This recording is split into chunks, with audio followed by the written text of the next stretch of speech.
Okay, so we're gonna do each of these. Okay, so I'm gonna go through each of these and solve them. So again, pay attention to what's going on here.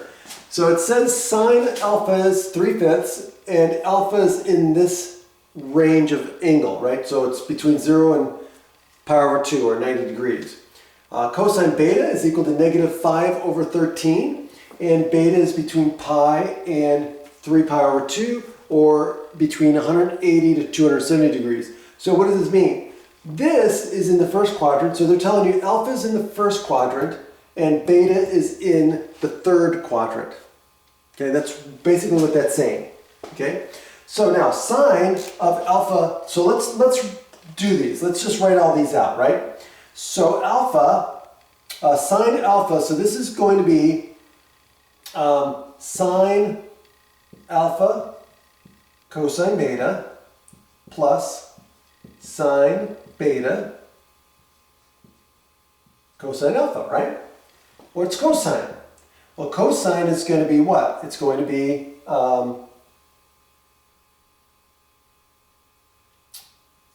cosine alpha cosine beta minus sine alpha sine beta. Tangent. Okay? Tangent is going to be tangent alpha plus tangent beta over 1 minus the product. Tangent alpha tangent beta. And then of course the tangent of the difference is going to be tangent alpha minus tangent beta over 1 plus the product, tangent alpha, tangent beta. Okay, so again, that's the really 90% of it now, and then of course you have to know your identities, right? Or you have to know the unit circle, right? So let's put these in. Okay, so now what's sine alpha? Okay, so again, let's have our units, our triangle, right? So this is in the first quadrant, right? First quadrant. So sine alpha is 3 over 5, so opposite over hypotenuse, so this is 3 over 5. And again, you could use the Pythagorean theorem, but again, this is going to be 4. Now, if you use the Pythagorean theorem, you're going to have plus or minus 4 because of the solving for the taking the square root of both sides. But if you realize that this is a 3, 4, 5 triangle and that it's in the first quadrant, it has to be positive 4. Okay? So now if I take sine of alpha, okay, that's going to be well, 3/5, right? I already know it's 3/5, right? So we can fit this in here, right? So this is going to be 3/5.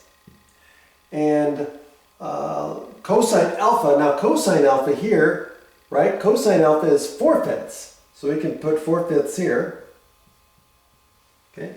Now what about beta? Now beta is -5 over 13, -5/13. Okay? And it's also in the third quadrant, so it does something like this, right? Okay, so here's beta. Okay, so now -5/5, well, it's going to be what? Cosine is adjacent, which means this is 5, this is -5, and this is 13. Now, this is going to be a 5, 12, 13 triangle. Again, it's one of those special triangles, but again, use the Pythagorean theorem, okay? So let's put -5 squared plus x squared equals 13 squared, okay? And then solve it. So then you get 25 plus x squared, or if you want to do y, but anyway, I'm just saying this is x, okay? Equals 169, okay? And then you subtract 25 from both sides, and you get x squared equals 144, which gives you x is equal to plus or minus 12. Okay? And then, of course, it has to be negative because it's in the third quadrant, so it's negative 12. And so that's how I do it. Now, again, if you know it, if you know these special triangles, then good. No big deal. Okay? If you don't, that's fine too. Just do the Pythagorean theorem and find what they are. So now I can solve for, cosine beta, right? Then cosine beta, again, is given to us. Cosine beta is negative 5/3. So I can write that in, negative 5/13 rather. And sine beta is going to be negative 12 13ths times 4/13. Okay, and guess what? Now we know how to get the answer. Okay. Now, here's the thing. All you have to do is plug in all the values here, right?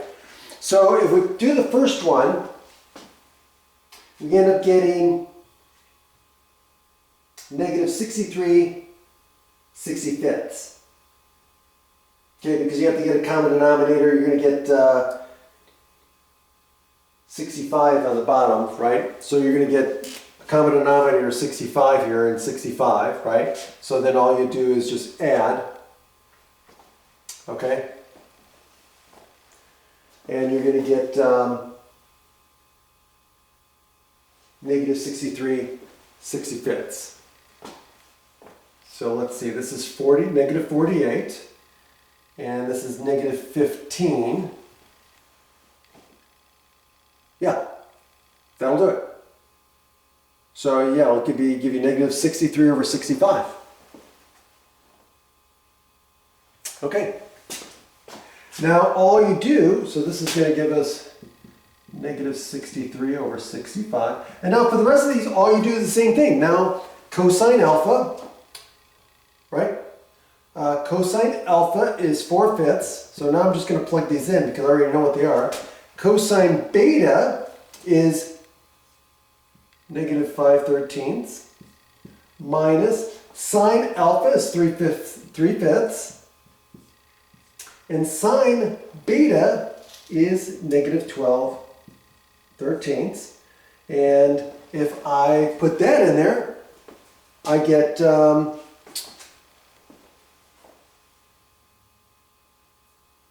positive 16/65.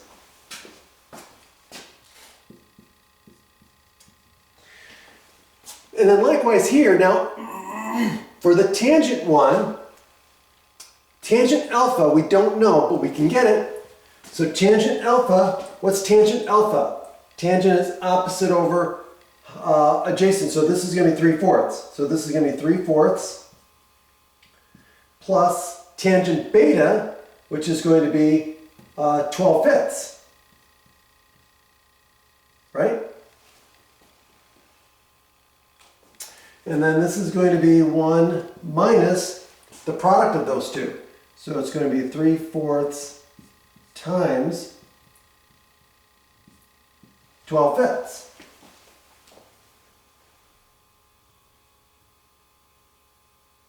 And so the top is going to become 63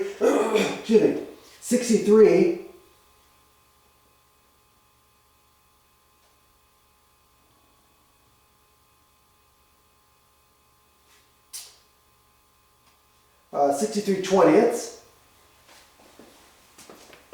right? This is, 63/20ths. And the bottom is going to become 1 minus 48/20ths, or no, 36/20ths.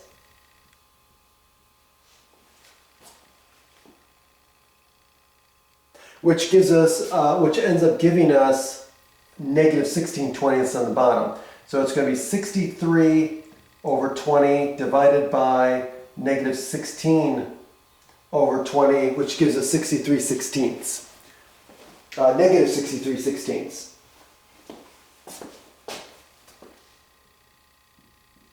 Negative 63/16. Okay. And then finally, we're just going to plug in the same values. So here, this just becomes what? This is going to be, again, tangent alpha minus. So it's going to be the same thing except for minus. So it's going to be 3/4 minus 12/5 divided by 1 plus the product of the two, 3/4 and 12/5. And so what do we get? Well, this is going to give us, again, we're going to do the common denominator here. And so this is going to give us a negative 33/20 over 1 plus 36/20, right?